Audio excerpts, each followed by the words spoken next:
All right. Mental enslavement. Doesn't matter what your vice is. It could be Star Wars films. It could be comic book shops. It could be anything.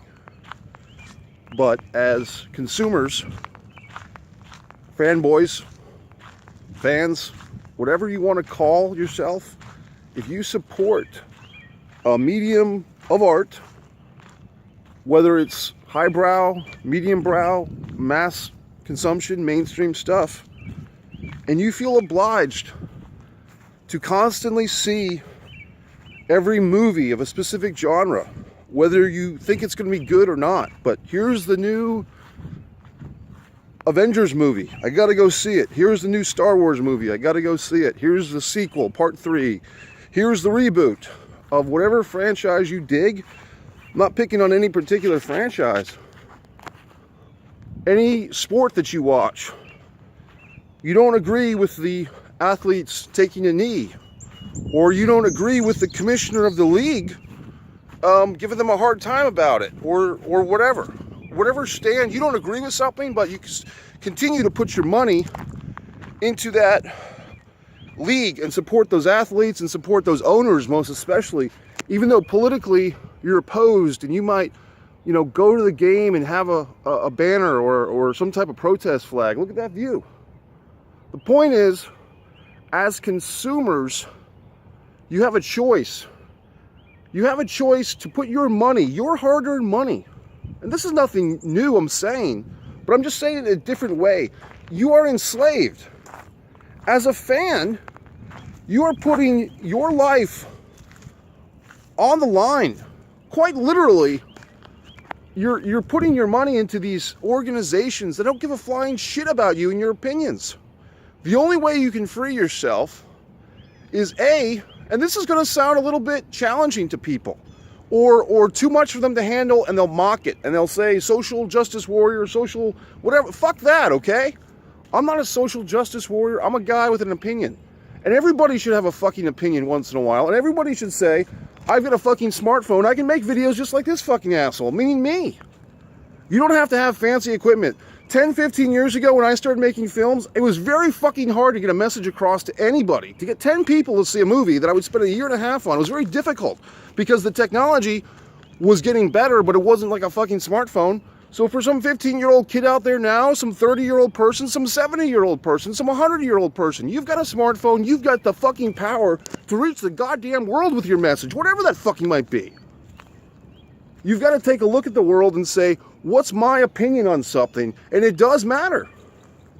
It's not about, I have to be a loyal NFL fan, and if my favorite player takes a knee, I'm not going to clap for him, or I'm not going to buy his jersey, and that's my statement. That's not a statement. That's nothing. You have to say to yourself, do I need to watch this fucking football game where these guys are bunking their heads against each other? Does it mean anything to me anymore? The movie Concussion comes out. I didn't go see it. I didn't. But I know the basic gist. Will I still watch football? Yes. Will I still watch the Super Bowl? Yes. But for the last 2 seasons, and this is real, this is true, for the last 2 seasons, I'll catch the game on the radio as I'm driving around on Sunday doing other fucking things. I'm not going to stay home and watch Tom Brady throw a football 16 or 12, in that case, games a year, 2 years ago, because it means nothing to him that I'm watching him. He's got his hot wife. He's got his kids. He's got his, TB12. And he's got his Pilates or whatever the fuck. And I've got my fucking misery to deal with. I've got my problems. Tom Brady, if he's buying a ticket to see my goddamn movie in the theater, then we're equals, okay? Until that point, I have to do everything I have to fucking do to reach myself to the level where people give a flying fuck shit about me. So people can watch this video and say, well, you're just part of the problem, Mike. You just want that. Yeah, good, I am, okay? The point is, I see a lot of talented people. I see a lot of talented people in my own circles, in real life, and I see people online, which, yes, those people are real people too. But I see the talented art that's coming through. People are sending me friend requests and Twitter stuff and saying, hey, and I'm engaging with these people and I'm having conversations about projects. So this whole experience of reaching a new audience, and I will give thanks to the Vince Russo brand, the family, bringing my name, bringing my attention up, putting me over, as they say, to reach new people and saying, who is this fucking guy and what does he have to say and is it important? And it is. But my point, my counterpoint to everyone is the things that I say are not good for just a one-day pop. See, that's the fix I can get into, and that's what I'm addressing right now, because I've made that big statement. Now I'm going to address very specifically. This past week has been very exciting for me, very emotional, because as someone who makes content, whatever the fuck you want to call it, YouTube videos, and I have no fancy screener up front for most of these videos, it's just me. I just start talking. But I got that little bit of a corn syrup and sugar from my own ego, right? Oh my God. 20 people on Twitter are following me now that I've never heard of before. 3 or 4 people are reaching out saying, hey Mike, we saw your interview with Vince Russo. Very exciting. Love what you had to say. And it's, a little bit of an ego rub. A little bit of an adulation rub. A little bit of a corn syrup and sugar for me, right?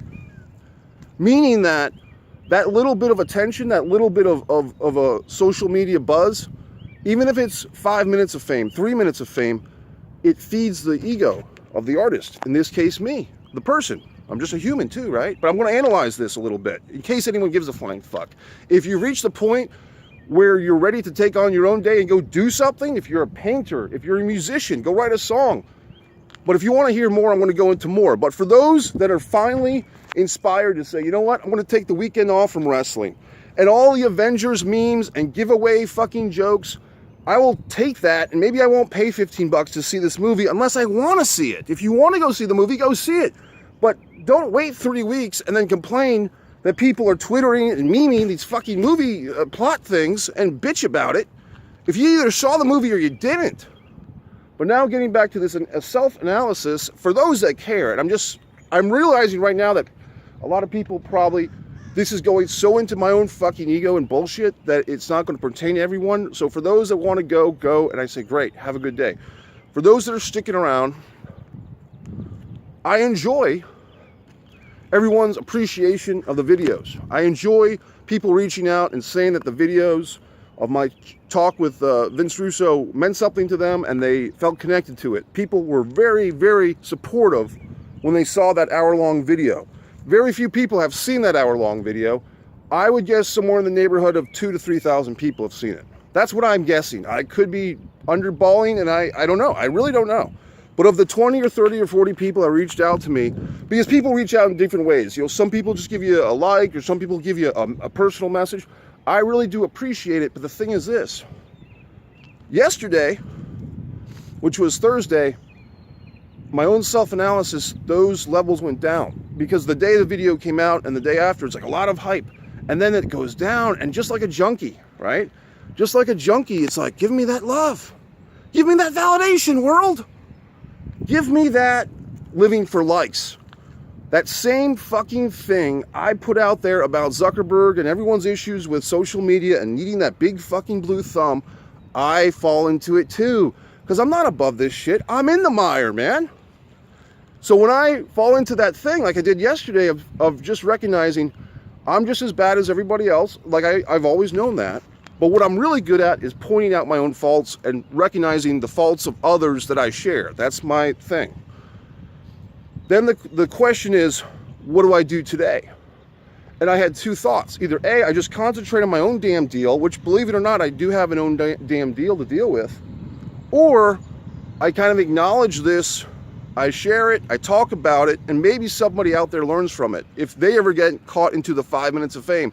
I'm not saying I'm even having 15 minutes of fame. I'm saying I'm having, 5 minutes of podcast fame. To be very blunt and not overstep it or not undersell it, not diminish what's going on and not make it a bigger deal than it is. It's not 15 minutes of fame, it's 5 minutes of podcast fame, for which I'm very grateful. But just saying, I know what it is. I can acknowledge it for what it is. If I want to be rich and famous, and I made a short film, yes, 10 years ago, Rich and Famous. If I want to be a famous filmmaker or a famous speaker or a famous Mike Messier, whatever the fuck, I will do these self-analytical bullshit things for the next person to come along the path. Because one thing we all have to recognize as artists is there's always going to be somebody else. Another ass will fill your seat. Another ass will fill my seat. If I'm taken out meaning killed or silenced, or if I get a paycheck that sells out my soul, like other people do, then the next person to carry the torch of freedom, of mind freedom, because that's what we're talking about when it comes down to it, the next person to pick up this crazy, flying, unorganized torch of freedom of thought, the next person to step into my crazy ass footsteps, I want them to watch this video and pick up little hints. And even if the subtext is unclear, or even if it's clear, well,